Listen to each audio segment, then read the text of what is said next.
Time for the closing comments from the candidates. The first one will be Randy Altschuler. Look, I have spent my entire life in business. My approach, if I'm fortunate enough to be elected to Congress, is going to be as a businessman.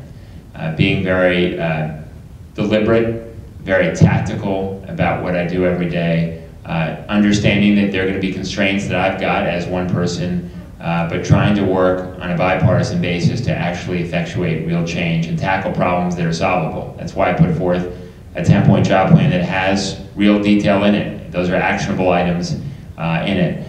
I think that this country is going in the wrong direction today. If it's our debt that's $16 trillion, if it's programs like Social Security and Medicare, which are both in dire straits, and both parties have failed to put forth or collaborate to solve those issues.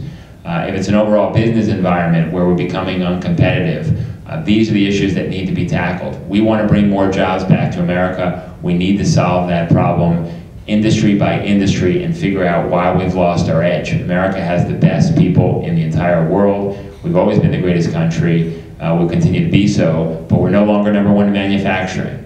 We're no longer the world's largest exporter. So we need to work on that to regain that edge, and I want to use the skill set I've developed in building 2 businesses to do that. And I think that's right now what's lacking in Congress, people with that business background who understand why things like the Affordable Care Act, and we don't have time to debate all the merits and poor portions of it, but why that's not good for business and why ultimately that's not good for America. Why the fact that American businesses spend an estimated $1 trillion a year in compliance costs. Why there's so much red tape and it takes forever to get anything done on a national, state, or local level. I understand firsthand why that's a problem, and I'll work to fix that. Thank you. As I said, I think in my opening statement, I'm proud of the service that my office has provided over the last 10 years, and I just want to highlight some of the things that we've done. I led the effort to preserve the 1,200 jobs at the 106 Air Rescue Wing at Gabreski Airport when that base was slated for closure. I led the effort to preserve 1,000 jobs at Brookhaven Lab when there was a very ill-advised proposal that frankly passed the House of Representatives that would have cut funding for the lab by 1/3 and required them to lay off 1/3 of their workers. I wrote the legislation, the language of the legislation, that particular section, that brought to Long Island, actually to the 1st Congressional District, over $100 million of education aid to replace the aid that New York State had withdrawn. Now, one of 2 things would have happened if that money hadn't come. Either that money would have been added to the burden of the real property tax levy, I think, which all of us would agree would have been unacceptable, or we would have laid off $100 million worth of people. And I think all of us would agree that that's unacceptable. And just as an aside, we've lost 350,000 teaching jobs in this country in the last 3 years.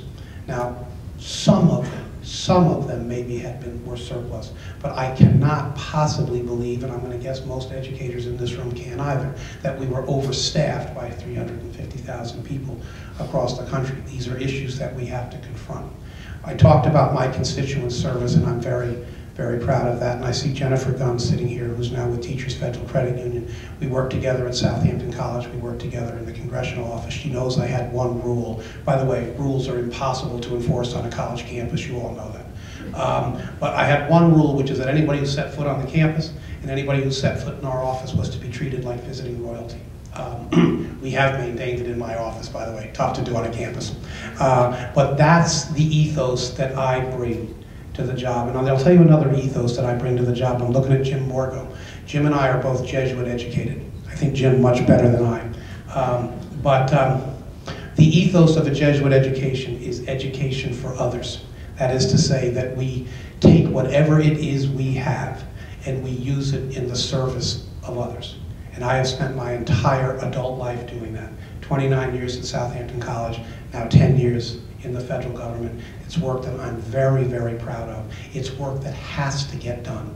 And it has to get done by somebody who knows the district, who cares about the district, who lives in and among the people of the district and works with and among the people of the district, and in my case, someone who has done it his entire life. So I would be very honored to continue to have the opportunity to represent you in Congress, and I promise you that if I get that opportunity, I will continue to be the person who could not possibly work any harder for his district and could not possibly care any more than he does about the welfare of the people of his district. Thank you all very much.